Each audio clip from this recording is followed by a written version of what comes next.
get the voodoo happening now. We got the voodoo. We got the voodoo. We gotta get our stick mojo. Rub the GoPro now. All of us are searching, knowingly or unknowingly, for enlightenment, truth, and harmony in our lives. This program, hosted by Dr. Gregory Penn, will help you aspire to a more fulfilling and rewarding life.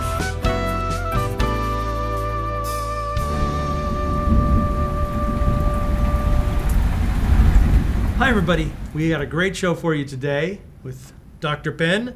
Again, as you all well know, my name is Mitch Murback. I've been a longtime director of the show.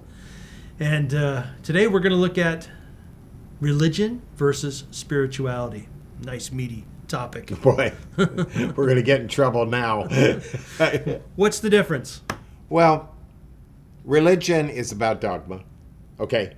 And gathering people together for a cause, you know? And what you call spirituality, I call transformational work. All right, and transformational work is where you use inner principles or inner awareness or meditation or consciousness to bring you, to another place, which it does. And with that, there can be no agenda. And religion is all about agenda. Mm-hmm. And people are stigmatized to be afraid of transformational work because it means a person's going to change. And people don't like that. We don't like change in this country. Mm-hmm. As human beings, we don't like change. Well, why do you suppose it is that these thoughts, these teachings that vary from traditional religions, why are they so vilified in society? Because they don't work with the idea of we are all one. And we want peace, and we believe in God, and all of that stuff. It's to appease the pedestrian mentality. And that's all religion is. It's for the pedestrian mentality. You got to throw them a bone, give them something to believe in, and tell them it's going to work. And even though it isn't working, people will say, I don't understand why God did this to me. Like God's in the ethers somewhere going, there's Greg Penn. That's just drive a nail into him. That's never happened before. I once did a talk when I was teaching formally at the Goddammit talk. And I just stood there and I said, I want to demystify this whole idea of God and the whole thing. And I stood there for 15 minutes just saying, God damn it. And I said, so next week, see if I'm alive. And that was 40 years ago. Wow. And what did people do? Oh, people left. They got all upset. They got angry. The offering was down that Sunday. But what I was left with was the core of the group that I wanted to work with. So I get rid of the waste. Them out. Yeah, I weed them out. I just do. Yeah. And I don't want the pedestrian people there. I with my workshops and my retreats, I'm the same way. I don't want, weird people there. Well, it's disruptive to the progress of everyone else. Right. That's okay. True. Well, what does faith mean to you?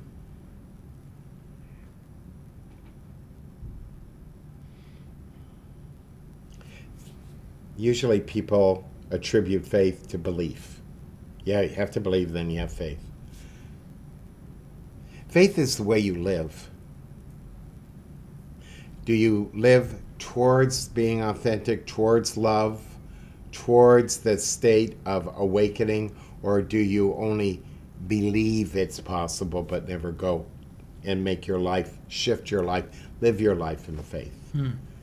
So it's a lifestyle. Mm-hmm. Okay. Do you believe in God? No, not the way most people do. Okay. There is a presence that is orderly, harmonic, and has a presence about it that is totally different than anything I could ever utter with my lips. And whatever this thing is, and I like to think of it as God. I'll use the word God. Even in Aspire I did, because it's the only way to communicate to someone that there's a presence that lives within. It's not a higher power like the alcoholics all like to think of.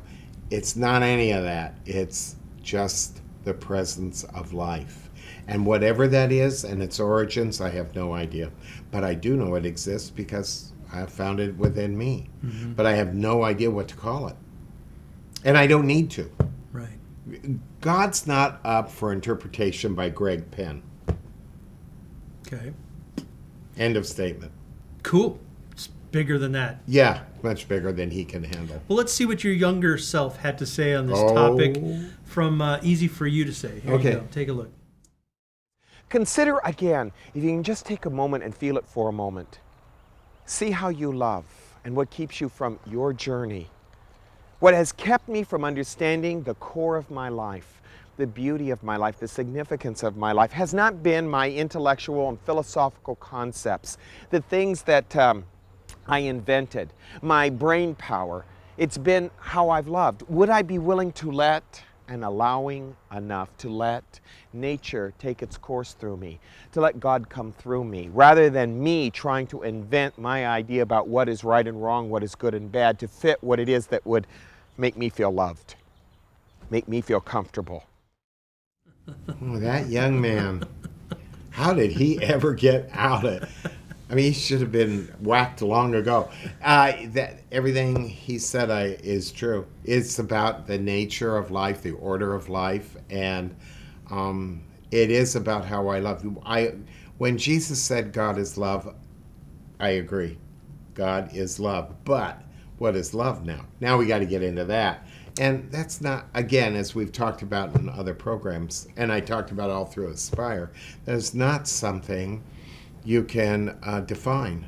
If it can be defined, then it's not real.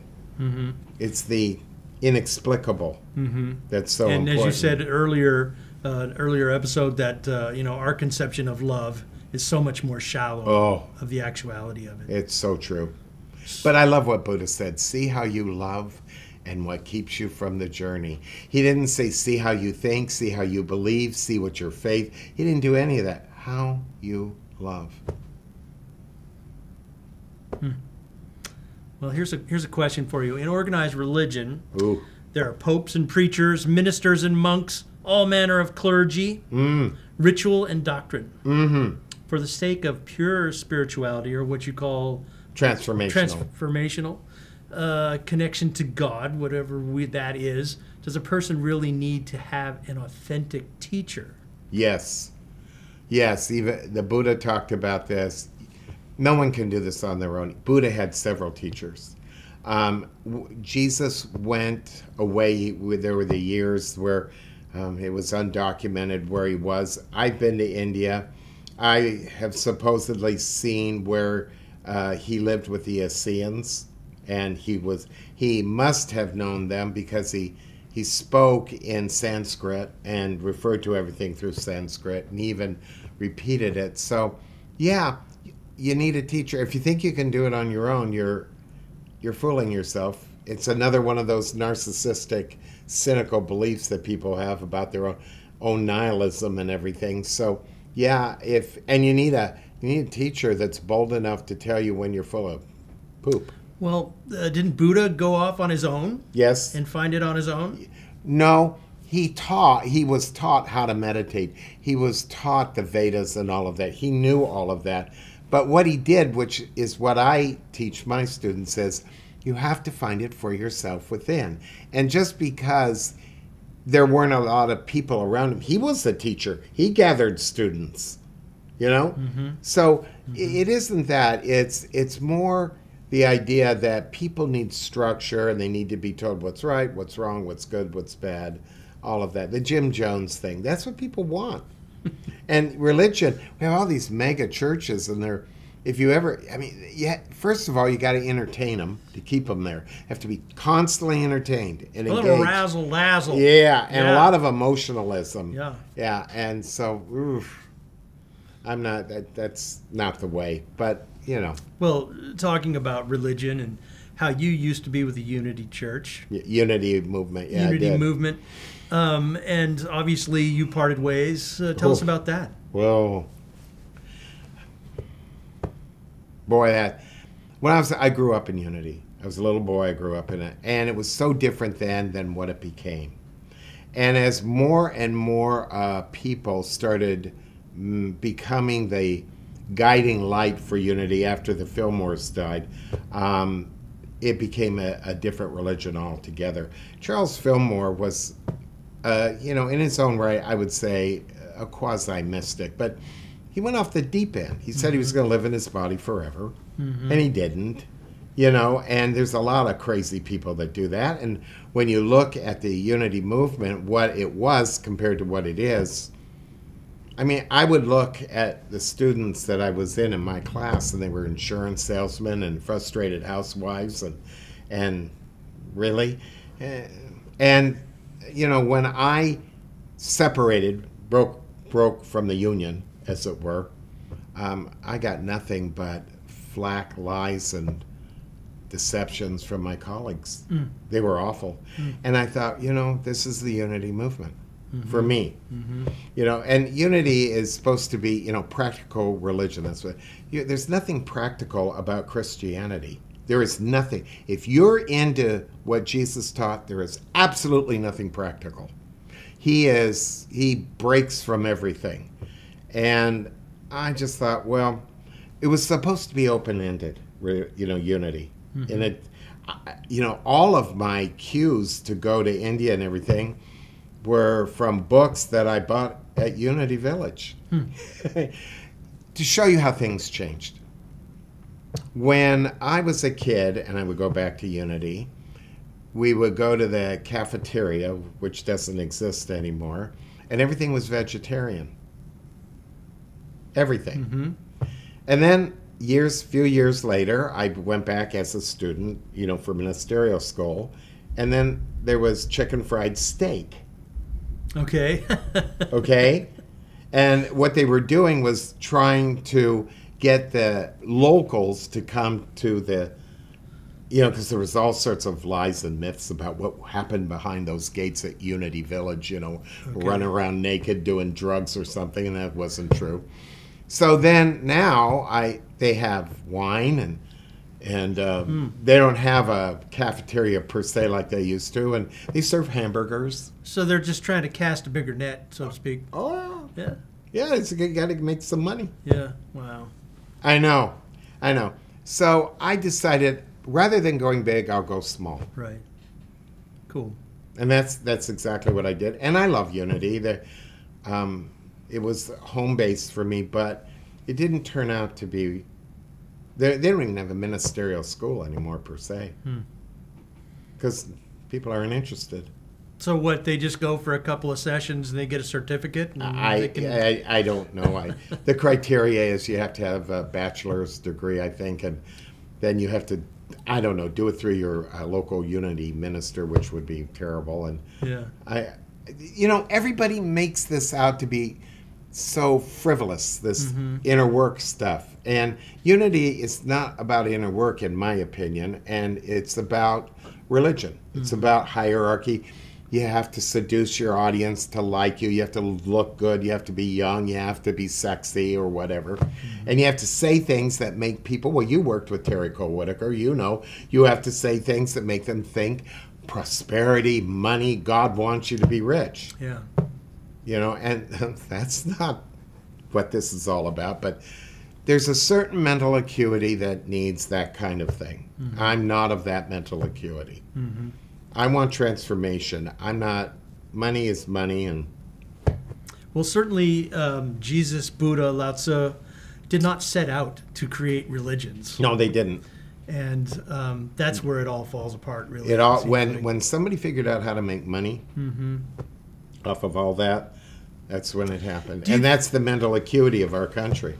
Do you think there's still a validity into at least experiencing or being introduced to some of these teachings through organized religion? Because, if you're going to learn about Buddha, why don't you go to a Buddhist, temple. Why not? And learn a few things. Why And not? and then go from there. Why not?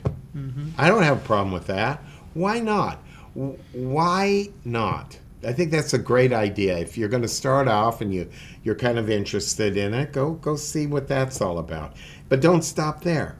You know, if you can find a Taoistic place, go there. Check them all out. Yeah, if you can find a Zen teacher somewhere like myself or somewhere, go there. I went to Hare Krishna temple before. Yeah. They had great food. Yeah, they do. But they're crazy. Like, just a little. Hare Krishnas are not about Krishna. They're about Hare Krishnas, you know. And, you know, when George Harrison wrote My Sweet Lord, I just felt so sorry for him. It's really hard to know you, you know, that whole thing. It's not hard. Greg makes it hard, but it's not hard. If I can do it, anybody can do it. I am not a great person.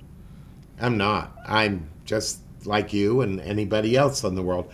But the thing that I follow is something that is beyond the concepts and precepts of my genetic background. And you can't be caught in your genetics. If you're caught there, you're dead. And so you'll conform to religion. Everybody marching to the same tune. Right. Remember that Apple commercial? Which one? Where everybody was sitting there, the IBM people, and they were all in the audience, and they all looked the same, and they go, whoa, whoa. And then this wonderful woman comes running in, taking a hammer and throwing it against the monolith. Yeah. Busting it down. Yeah, busting. That is what it's all about. Far out. Yeah, I love that commercial. I stood up and I went, that's it, that's it, that's it. They played that during the Super Bowl. Yeah, they did. halftime. It was, what a breakthrough. Yeah. What a breakthrough. You could not do that now. In the day and age we're in, you could not do that. Ever. And you can see why, because everybody's a conformist. They're conforming to nihilism. And that's become the religion of the millennials. Well, we've got a lot of great episodes coming up. Including the state of the planet and where we're headed in the future. And the next episode we're going to do is on materialism. So that should be a good one. Okay. Thank you all. Be sure to tune in for that.